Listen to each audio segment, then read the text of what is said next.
옛날에 어떤 동리에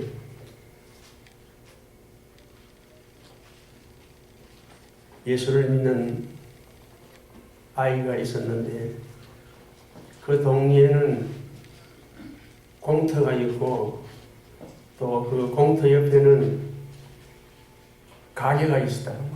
그래서 아이들이 공터에 나와서 뛰어놀고 축구도 하고 그렇게 하는데 어느 날 축구를 하다가 어떤 아이가 공을 잘못 차가지고 가게에 유리창을 깨버렸습니다. 그러니까 다른 아이들은 다 도망을 갔는데 이 아이는 오금이 저려가지고 도망을 못 가고 그냥 서 있습니다. 그래서 가게 주인이 나와가지고 그 아이에게 막 야단을 치고 그랬는데 이 사람이 그래도 이제 자기는 아무것도 없으니까 그것을 배상해 주지도 못하고 집에 와서는 그 다음부터 이 아이가 그 공터가 있는 가게 앞으로 다니지를 못하고 다른 곳으로 멀리 둘러서 그렇게 다녔다고 합니다. 가게 주인을 피해서. 그러다가 어떤 날 그 공터에 나갔는데 가게 주인이 이리 오라고 이렇게 손짓을 하더라고요. 왜 그러나 또 야단치려고 그러나. 그래서 가니까 그 가게 주인이 채소가 들은 호빵을 아이에게 주면서 먹으라고 그러대요. 아니 유리창 깼는 것도 해결 안 했는데 왜 호빵을 주냐. 어리둥절 해가지고 그걸 받았는데 그렇게 먹고 왔는데 이상하다. 왜 이렇게 나에게 호빵을 줬을까? 나중에 알고 보니까 자기 어머니가 그 아이 몰래 가게 주인을 찾아가서 유리창 값을 넉넉하게 줬다. 유리창 값보다 더 배나 되도록. 그러니까 이 주인이 고마워서 아이는 아무것도 모르니까 그 아이를 그렇게 사랑해 줬다. 그러면서 그 일을 당한 그 아이가 나중에 어른이 돼가지고 하는 말이 하나님의 사랑도 꼭 이와 같다. 우리는 아는 중에 알지 못하는 중에 아는 죄 모르는 죄 많이 지었지만 나도 몰래 하나님은 우리를 사랑하시고 또 예수님은 우리를 사랑해서 우리 죄값을 넉넉하게 물어주어서 마귀나 사망이나 이 죄에 얽매이지 않도록 해주셨다. 그러면서 하나님의 사랑을 거기에다가 어머니의 사랑에다가 비유를 했습니다. 저와 여러분들도 이렇게 우리가 아는 죄 모르는 죄 모든 것을 하나님이 예수님의 십자가의 피공로로 다 용서해 줬으니까 감사하면서 남은 삶을 아름답게 살아가시기 바랍니다. 하나님의 말씀 잠언입니다.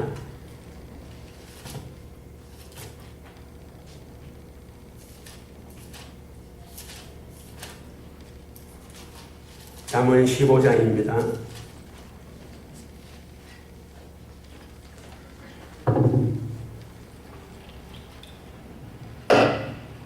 잠언 15장 15절에서 17절까지입니다. 다 같이 읽도록 하겠습니다. 잠언 15장 15절로 17절입니다. 고난받는 자는 그 날이 다 험악하나 마음이 즐거운 자는 항상 잔치하느니라. 가산이 적어도 여호와를 경외하는 것이 크게 구하고 번뇌하는 것보다 나으니라. 여간 채소를 먹으며 서로 사랑하는 것이 살찐 소를 먹으며 서로 미워하는 것보다 나으니라 그랬습니다. 이제 오늘 주일을 지나고 다음 주일부터 5월달이 시작이 됩니다. 우리가 5월을 대개 가정의 달이라고 그렇게 말합니다. 그래서 이 시간에는 가정과 관계되는 말씀을 함께 묵상을 해 나가는 가운데 서로 은혜가 있기를 바랍니다. 하나님이 천지와 만물을 창조하신 후에 제일 마지막으로 아담과 하와를 창조했습니다. 그리고 이 아담과 하와가 살 수 있는 장소를 하나님이 특별히 마련하셨는데 그것을 우리는 에덴 동산이라 그렇게 말합니다. 그런데 그 에덴이라는 말의 뜻이 여러 가지 있지만은 가장 널리 사용되는 말이 기쁘다, 즐겁다. 그래서 우리가 낙원이라 그런 말, 낙원. 즐거운 동산이다. 그리고 또 행복, 기쁨, 즐거움, 행복. 이런 것이 에덴 동산의 에덴에 대한 의미라고 할 수 있겠습니다. 이것은 하나님이 창조하신 아담과 하와에게 이 세상을 살면서 기쁘고 즐겁고 행복하게 살아라는 그런 의미가 그 동산의 이름을 에덴으로 지었기 때문에 그런 의미가 있다고 생각합니다. 그런데 이 아담과 하와는 하나님이 금하신 금단의 열매인 선악과를 먹음으로 인하여서 그 에덴 동산을 빼앗기고 쫓겨나게 됐습니다. 기쁨을 빼앗기고 즐거움을 빼앗기고 행복을 빼앗기고 쫓겨나게 되었습니다. 하나님은 아담과 하와뿐 아니라 아담 이후에 아담의 후손인 모든 사람들에게도 기쁘고 즐겁고 행복하게 살기를 원하시는 하나님이시지 고통스럽고 괴롭고 불행하게 살기를 원하시는 하나님은 아닙니다. 그래서 아담이 에덴 동산에서 쫓겨난 이후에 지금까지 많은 사람들이 어떻게 하면 기쁘게 살 수 있을까? 어떻게 하면 즐겁게 살 수 있을까? 또 어떻게 하면 행복하게 살 수 있을까? 그래서 기쁘고 즐겁고 행복할 수 있는 그런 길을 찾아서 헤매고 있습니다. 어떤 사람은 돈이 많으면 행복하고 기쁘고 즐거울 줄 알고 매일매일 돈을 찾아다닙니다. 오늘도 돈, 내일도 돈, 그 다음 날도 돈, 계속 돈 하면서 돈에 기쁨과 행복이 있는 줄 알고 돈을 쫓아다닙니다. 어떤 사람은 공부를 많이 해서 지식을 가지면 행복할까 해서 머리를 싸매고 공부를 합니다. 이제 종종 말씀을 드리지만 공부가 늦은 사람은 40이 넘어서까지 공부를 합니다. 40이 넘어서도 공부를 많이 하려는 사람의 최종 목표는 이제 박사 학위를 받는 거니까 계속해서 누가 후원을 해서 공부를 하게 하면은 그렇게 안 걸리겠지만 돈 벌어가면서 또 하고 돈 벌어가면서 또 하고 그러면 40이 넘었어요. 인생의 절반 이상을 공부를 하는데 그 공부를 많이 하면 행복할 줄 알고 그렇게 하고 또 어떤 사람은 권세를 가지면 행복할 줄 알고 권세를 얻기 위해서 노력을 하고 또 어떤 사람은 쾌락 향락을 하면은 행복하게 해서 쾌락 향락을 쫓아다니고 또 어떤 사람은 명예와 영광이 있으면 행복할 줄 알고 명예와 영광을 찾아다니고 있습니다.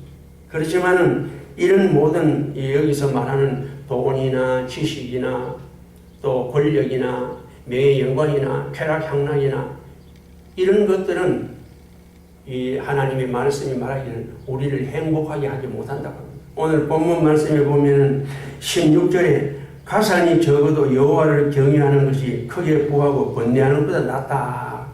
그 다음에 17절에는 여간 채소를 먹으며 서로 사랑하는 것이 살찐 소를 먹으며 미워하는 것보다 낫다 그랬습니다. 예수님도 말씀하시기를 내 마음을 다하고 뜻을 다하고 힘을 다하여서 위에 있는 하나님을 사랑하고 그 다음에 내 주변에 있는 이웃을 내 몸같이 사랑하면 이것이 율법의 가장 중요한 핵심이다 그렇게 말했습니다. 우리가 세상에서 여기 말하는 말씀대로 여호와를 경외하는 것까지는 못돼도 이웃을 사랑하는 것만 해도 많이 행복해질 수가 있습니다. 이 내 이웃을 내 몸같이 사랑하는 그런 것만 해도 많이 행복해질 수 있을 겁니다. 이제 우리는 제2, 제3의 아담이라고 할 수 있습니다. 저와 여러분도 하나님은 기쁘고 즐겁고 행복하게 살기를 원하셨으니 슬프고 외롭고 고통스럽게 살기를 원하시지 않습니다. 그러면 이 시대에 제2의 아담과 하와인 우리들이 어떻게 하면은 기쁘고 즐겁고 행복하게 살 수 있는가를 오늘 본문을 중심으로 함께 생각해 보려고. 그 제목을 행복한 가정이라고 했습니다. 행복한 가정. 그러면 행복한 가정은 어떤 가정이 행복한 가정이냐? 첫째로 여호와를 경외하는 가정이 행복한 가정이라고 하겠습니다. 여호와를 경외하는 가정은 돈이나 사업이나 또는 사람이 주인이 되지 아니하고 여호와가 그 가정의 주인이 된, 여호와가 그 가정의 중심이 된 그런 가정이 여호와를 경외하는 가정이라고 할 수 있겠습니다.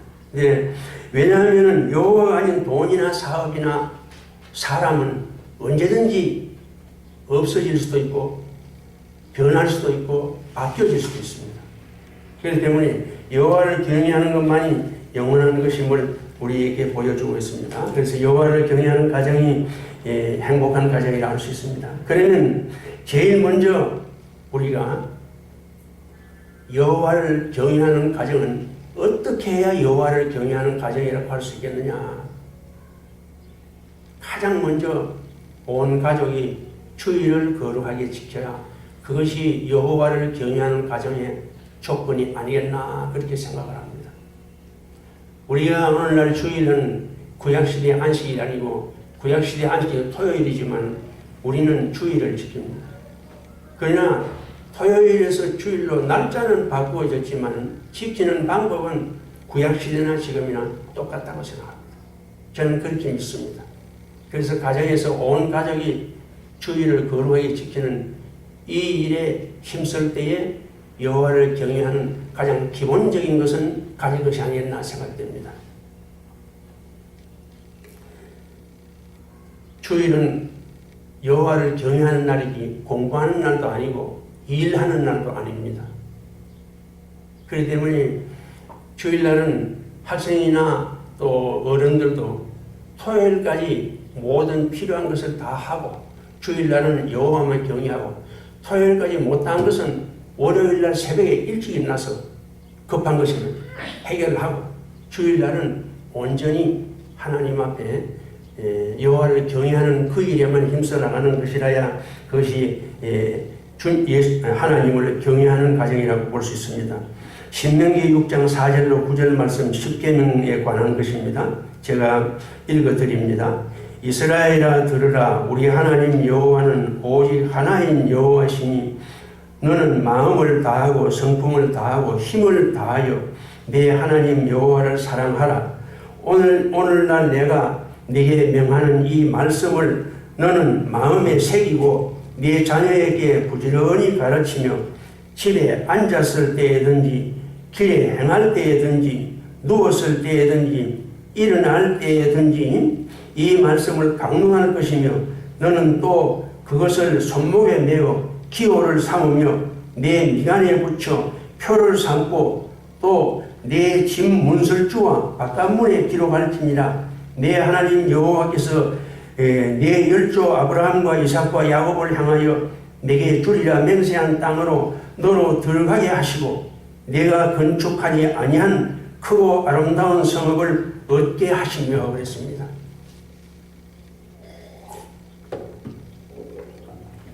본인과 자녀들에게 여호와를 경외하는 것을 잘 지키면은 이렇게 축복해 주겠다 그런 말입니다.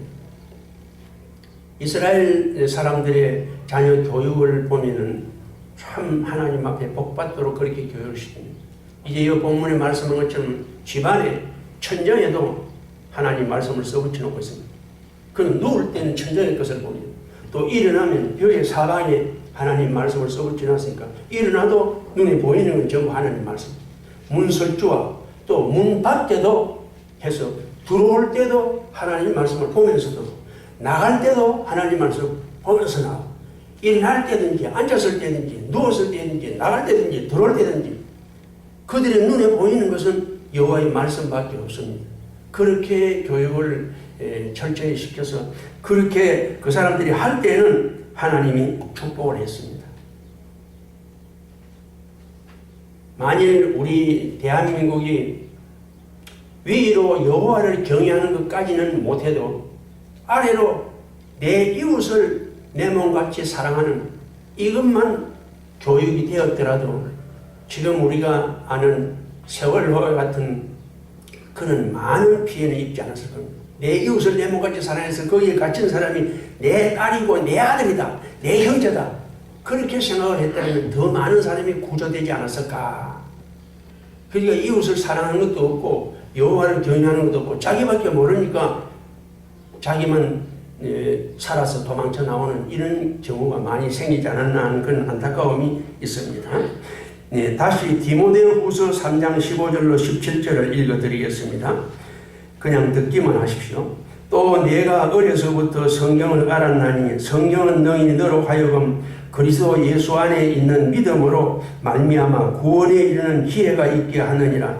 모든 성경은 하나님의 감동으로 된 것으로 교훈과 책망과 바르게 함과 의로 교육하기에 유익하니 이는 하나님의 사람으로 온전하며 모든 선한 일을 행하기에 온전케 하려 함이라 그랬습니다. 어려서부터 하나님의 말씀대로 살도록 가르침을 받은 사람은 행복한 사람입니다. 이렇게 행복한 사람이 모인 가정은 행복한 가정입니다.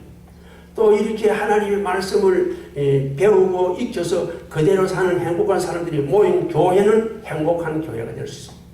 그러나 그 중에 그런 사람이 몇 사람 있고 나머지는 그렇지 못하면 그 가정과 교회는 자꾸 삐득거리는 소리가 나게 됩니다. 그러니까 첫째로 우리 자신이 하나님의 말씀으로 잘 양육을 받고 우리 자녀들도 잘 양육을 해놓으면은 그렇게 교육받은 사람은 어디에 가도 괴롭고 고통스럽고 또 불행하지 않습니다. 다른 사람이 어떻게 해도 자기 자신은 기쁘고 즐겁고 행복하게 살아갈 수 있을 겁니다. 그래서 하나님의 말씀으로 자녀들을 교육하는 것이 굉장히 중요하다는 것을 말해주고 있습니다. 영국의 유명한 웨슬레라는 유명한 설교자가 있습니다. 영국뿐만 아니라 전 세계적으로 지금부터 한 100년 전 사람인데 굉장히 유명한 사람입니다. 그분의 어머니는 이름이 수잔나입니다. 수잔나인데 이 사람은 시골 탄광 지역에 있는 조그마한 가난한 교회를 섬기는 목사님의 사모님이었습니다. 그런데 이 수잔나는 아이를 19명을 낳았다고. 19명을 낳았는데 13명을 길렀다고 합니다. 그럼 나머지 6명은 이제 낳았지만 죽었단 말입니다. 이 남아있는 13명을 교육을 시키는데 그때 당시에 너무 가난해서 아이들을 학교를 보낼 형편이 안 됐다고. 그래서 자기가 직접 집에서 홈스쿨링을 해가지고 아이들을 교육을 시켰어요. 교육을 시키는데 아주 엄격하게 시켰는데요. 첫째는 엄격한 가정교육을 시키고 그 다음에 엄격한 종교교육을 시켰다고 합니다. 아이가 태어나서 걸음을 걷기 시작하면 그 아이의 손을 잡고 교도소를 방문하고 또 양로병원을 방문한다고 합니다. 그거는 왜냐하면 내 이웃을 내 몸같이 사랑하는 것을 가르치기 위해서 그렇게 했다고 합니다. 일주일에 한 번씩 꼭 금식을 하겠다고 합니다. 그리고 매일 3번씩 소리를 내서 기도하게 만들었다고 합니다. 그리고는 저녁에는 6시부터 9시까지 성경 읽는 시간을 모두 함께 모여서 가졌다고 합니다. 그리고 잠자리에 들 때는 아이들이 하도 많으니까 군대 내무반처럼 아이들 이름을 잠자리에 다 써붙여놓고 아이들이 잠자리에 들어가서 자기 잠자리 앞에 이제 서게 되면 눕기 전에 이렇게 다짐을 했다고 합니다. 그 어머니가 물었다고 합니다. 얘들아, 너희는 누구냐? 그러면 아이들이 대답하기를 우리는 위대한 청소년입니다. 그러면 누가 너희를 위대하다고 하느냐? 위대하신 하나님이 우리를 위대하다고 했습니다. 그럼 너희는 지금 무엇을 하느냐? 위대한 역사를 이루나가고 있습니다. 누가 위대한 역사를 이루었느냐? 위대한 하나님이 이루라고 했습니다.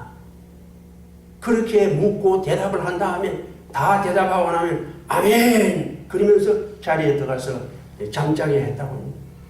이것을 보면은 구약 성경에 나오는 요셉, 하나님이 요셉을 길러나가는 그런 모습이 거기에서 떠오릅니다. 그래서 이 가정에서 태어난 그 웨슬레는 여러 형제, 13형제가 자랐는데 찬송을 많이 작곡한 사람도 있고 또 설교로 유명해서 영국을 새롭게 계획을 시킨 그런 분들도 나왔습니다. 그래서 가정교육이나 종교교육이 얼마나 중요하다는 것을 우리에게 보여줍니다.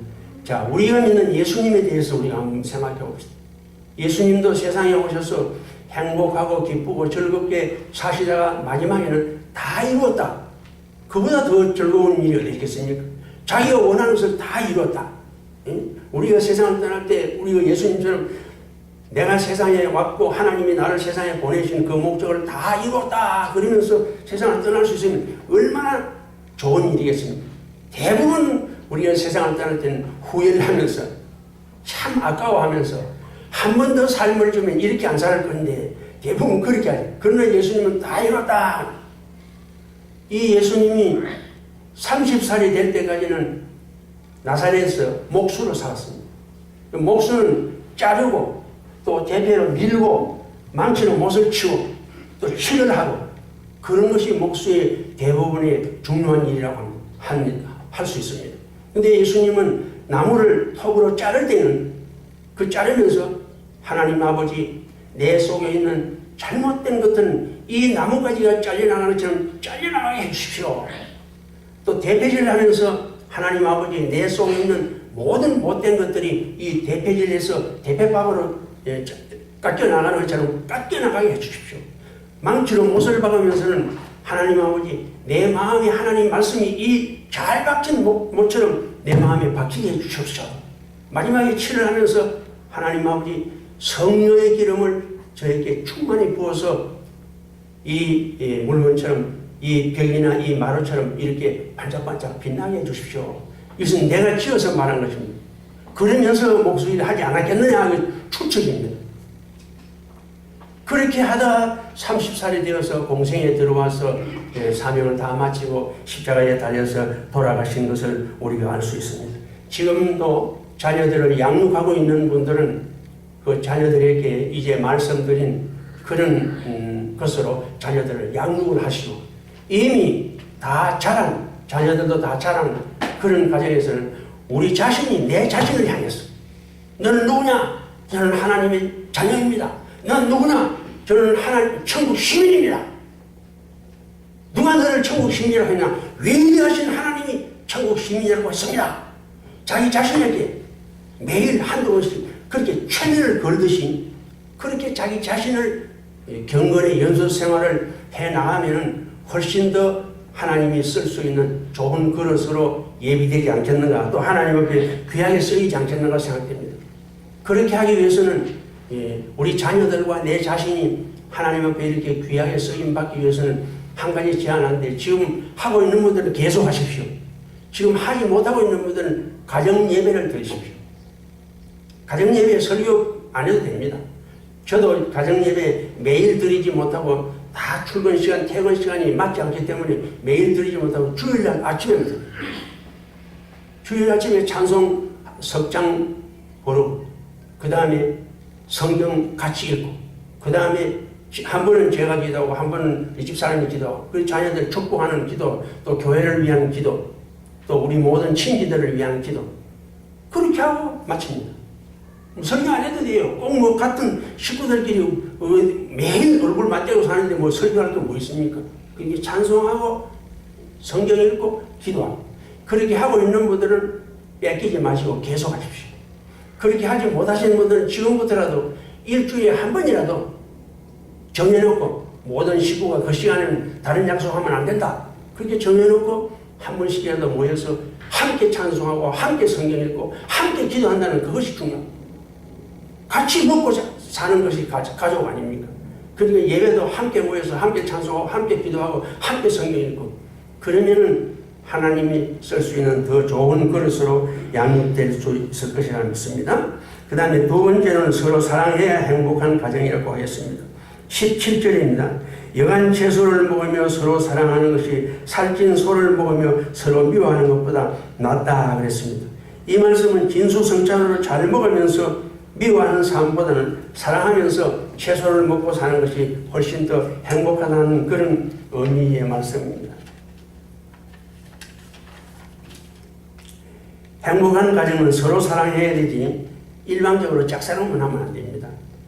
아내만 남편을 사랑하고 남편은 아내를 사랑하지 않거나 부모는 자녀를 사랑하는데 자녀는 부모를 사랑하지 않거나 그러면 짝사랑입니다.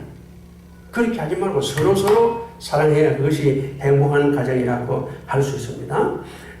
참된 행복은 돈에 있는 것도 아니고 또 지식에 있는 것도 아니고 권력이나 명예 영광이나 쾌락 향락에 있는 것도 아니고 오직 저와 여러분들의 남은 삶은 온갖 세상과 눈에 보이는 세상 것들을 위하여 살기보다는 자타의 영혼 구원을 위하여서 많은 시간과 경제를 투자하는 그런 참된 행복한 삶으로 남은 삶이 점점 풍성해지시길 바랍니다. 세 번째로 항상 잔치하는 가정이라야 행복한 가정이라고 하겠습니다. 15절입니다. 고난받는 자는 그 날이 다 험악하나 마음이 즐거운 자는 항상 잔치하느니라 그랬습니다. 우리가 지금 가진 성경에는 이렇게 번역을 했습니다. 그러나 오늘날에는 좀 다르게 번역한 성경들이 많이 있습니다. 다른 번역에는 얼굴을 찡그리면서 살면은 세월이 괴롭고 얼굴을 찡그리면서 살면 세월이 괴롭고 마음이 편안하면 하루하루가 잔치하느니라 그렇게도 번역을 했습니다. 제가 이 눈에 초점이 안 맞기 때문에 항상 얼굴을 찡그리면서 이렇게 그래야 이 초점이 맞아집니까? 안 그러면 자꾸 퍼서 잘 안 보여서 그런 경우가 많이 있습니다.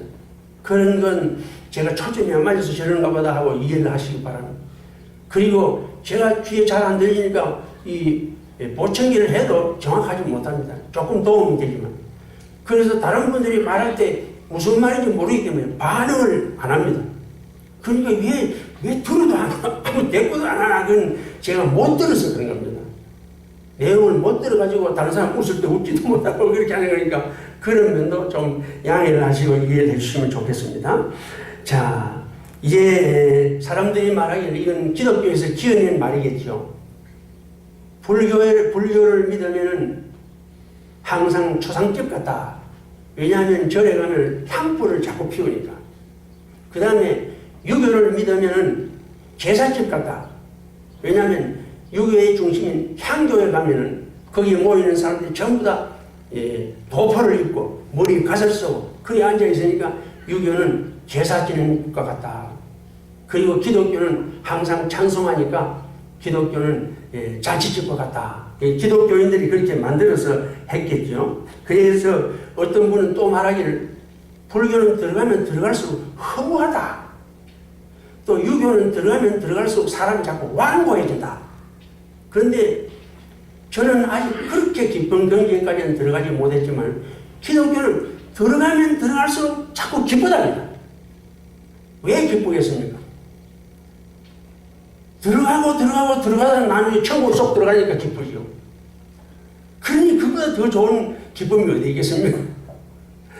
물론 기독교인들이 지어서 그렇게 말했겠지만 기독교는 성도들은 항상 잔치하는 마음으로 기쁘고 즐겁게 지내야 그것이 행복한 가정이 된다고 할 수 있습니다. 요한복음 2장에 보면 예수님이 제일 처음 이적을 갈릴리 가나 혼인집에서 물로 포도주를 만드는 것으로 제일 처음 이적을 행하였습니다. 이것을 여러 가지로 해석을 할 수 있지만 오늘 드리는 말씀을 가지고 해석을 하면 아담과 하와가 빼앗긴 기쁨과 즐거움과 행복을 예수님이 찾아주기 위해서 물로 포도주를 만들었다 그렇게 할 수 있습니다. 왜냐하면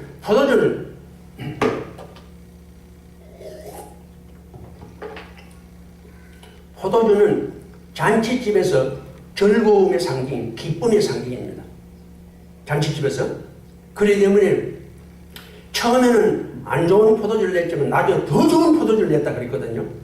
그런데 하나님이 아담과 하와에게 에덴 동산을 만들어 주었는데 아담과 하와가 그 에덴 동산을 뺏겨서 기쁨을 빼앗기고 즐거움을 빼앗기고 행복을 빼앗겼는데 예수님이 오셔서 십자가에 달려서 살찌고 피 흘려 주시고로 처음 에덴 동산보다 더 좋은 비교도 안 되는 영원한 천국을 우리에게 선물로 주시기 위해서 오셨다는 그런 의미도 우리가 물로 포도주를 만드는 데서 배워볼 수 있습니다. 그래서 포도주는 기쁨과 즐거움의 상징입니다. 저와 여러분들의 남은 삶은 개인적으로든지 가정적으로든지 교회적으로든지 모든 삶에서 잔치집 같은 기쁨과 즐거움과 행복한 삶으로 점점 풍성하시길 바랍니다. 이제 오늘 묵상한 말씀을 요약하고 마치겠습니다. 하나님께서는 모든 믿는 사람, 개인이나 가정과 교회가 행복하기를 원하십니다. 그러면 어떻게 해야 행복해지느냐? 본문을 중심으로 하면 첫째, 여호와를 경외하는 가정이라야 행복한 가정입니다. 여호와를 경외하려면 주의를 거룩하게 지키고 또 가정이 여호와 중심으로 살아야 여호와를 경외하는 가정이라고 할 수 있습니다. 두 번째로 가족끼리 서로 사랑해야 행복한 가정입니다. 서로 사랑하지 않으면 행복한 가정, 행복한 교회도 될 수 없습니다. 세 번째로 항상 잔치하는 집까지 해야 행복한 가정입니다. 잔치집은 기쁨과 즐거움, 행복의 상징입니다. 하나님의 자녀된 저와 여러분들의 남은 삶은 여호와를 경외하여 여호와가 중심된 삶과 여호와가 중심된 가족끼리 서로 사랑하는 삶과 항상 잔치하는 집같이 기쁘고 즐겁고 행복한 삶으로 남은 삶이 점점 풍성해지시기를 주님의 이름으로 축복합니다.